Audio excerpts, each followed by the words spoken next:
And one of the hardest things you will ever face in your road to destiny is forgiveness.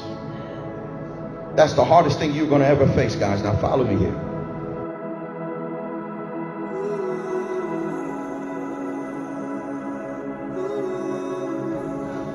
Why do marriages end in divorce? Why do family members stop speaking to each other and completely cut each other off? How can two childhood friends grow up together and can't stand being in the same room with each other and have a passion or a hatred towards each other?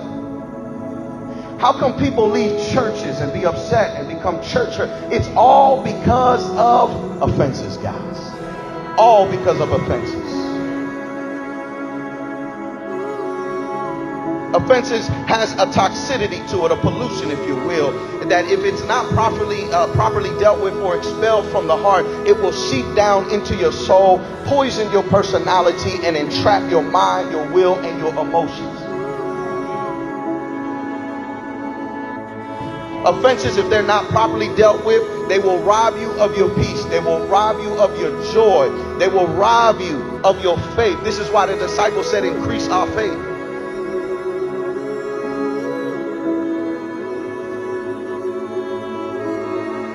Listen, there's a story of two twins, right, that were raised by an alcoholic father, right? One of them became an alcoholic. And they told him, they said, you know, why are you an alcoholic? You're just like your daddy. Why are you an alcoholic? He said, it's because I was raised as an alcoholic. The other twin never touched the drink in his life. And they say, that's kind of ironic. Why haven't you even touched a drink? He said, because I was raised by an alcoholic father. And I don't want to be like him. It's not what happens to you that matters the most, but what happens inside of you that matters the most. The enemy came to kill, steal, and destroy. He wants to ruin your peace. He wants to ruin your joy. He wants to ruin your mental and emotional well-being. Are you hearing what I'm saying? Why are we suffering from so much depression, so much anxiety attacks? He's after your peace. You have to let it go. You have to let it go. And as long as you are tied to your past, you cannot reach forth to the future of your destiny.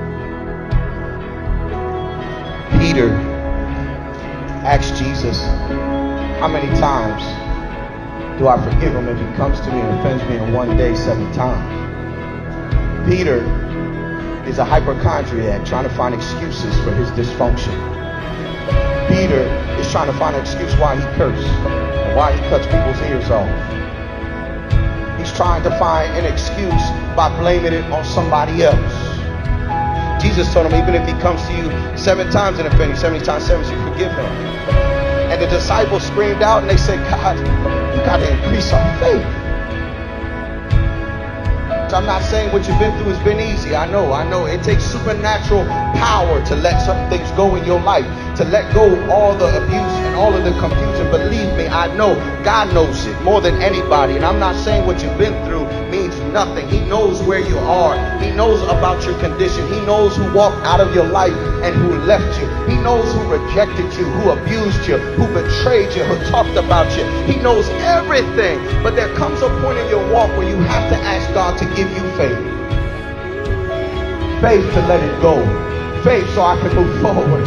Faith so I can succeed. Faith so I can reach my destiny. Faith so I can forgive those who hurt me.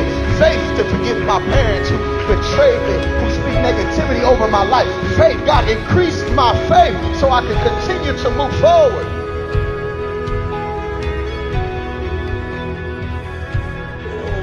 I'm not saying what you've been through has been easy. And I'm not saying that what you've been through you can just forget overnight. But I am saying that you got to stop making that as an excuse for you not to move forward. There comes a time where you have to let it go. The trap, they're living their life, right? They're living their life. They offended you, they hurt you, but they're still moving forward. You're the one caught in ruins. You're the one caught in trap. You have to let it go. Forgiveness is the hardest thing you will ever face in your journey. But forgiveness is not for them. Forgiveness is for you. Forgiveness is for you.